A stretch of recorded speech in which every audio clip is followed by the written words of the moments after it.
কিন্তু দিন দিন কেন জানি না সত্য হারিয়ে যাচ্ছে। সকালবেলা যেই তথ্যগুলো পাচ্ছি সত্য, রাত্রিবেলা শুনছি সেগুলো মিথ্যে।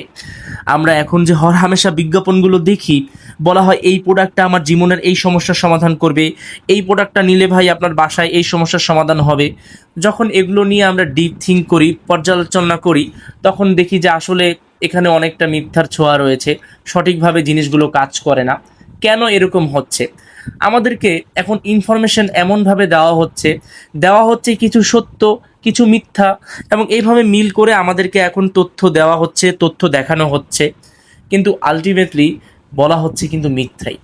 তো আমাদেরকে এটা বুঝতে হবে, এই যে ইনফরমেশন ওয়ার্ল্ডে আপনার ব্রেন কিন্তু এতটা ক্ষমতা রাখে না যে সে এতটা ইনফরমেশন প্রসেস করবে। তাই জীবন যেহেতু শর্ট, আর আমরা এমন একটা ভবিষ্যৎ সম্পর্কে জানি, আমার মনে হয় না যে অন্য কোনো প্রাণীরা জানে। কারণ আমরা জন্ম হওয়ার অল্প কিছু সময়ের মধ্যেই জেনে যাই যে আমরা মারা যাব, আর এটা এমন একটা সত্য যেটা কখনোই পরিবর্তনশীল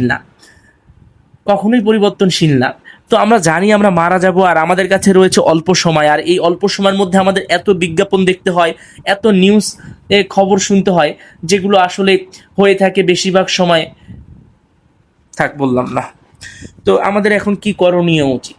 যেহেতু আমাদের সময় খুবই অল্প, আমাদের জীবনকে উপভোগ করতে হবে, তাই আমাদের অযথা অনর্থক জিনিসগুলো এখন থেকে, এই মুহূর্ত থেকে পরিহার করা উচিত।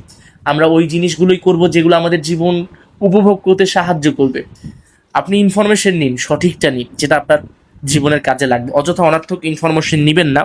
চমৎকার একটা বই যা আপনার সময়কে সঠিকভাবে মেনটেন করার জন্য, অযথা অনর্থক কন্টেন্ট পরিহার করার জন্য, ডিসিপ্লিন তৈরি করার জন্য কার্যকরী বই, সেটা হচ্ছে সেনিকার on the shortness of life. এই বইটা পড়তে পারেন, খুবই ছোট একটা বই।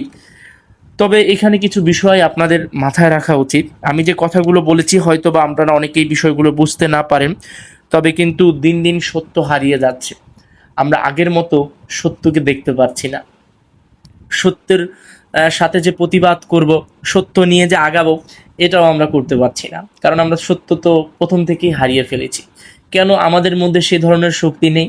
কারণ আমরা মিথ্যা শুনে শুনে, মিথ্যা আশ্বাস পেয়ে পেয়ে, মিথ্যা ভরসা পেয়ে পেয়ে আমরা সত্য যে বলবো, সত্য দিয়ে যে কাজ করব, এই শক্তিটাই আমরা হারিয়ে ফেলেছি। তাই আমাদের বুঝতে হবে সত্য যদি সত্যের পক্ষ থেকে আসে সেটা সত্য।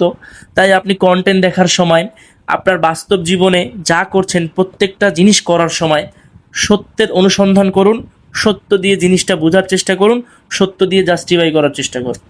আশা করি আপনারা বিষয়টা বুঝেছেন।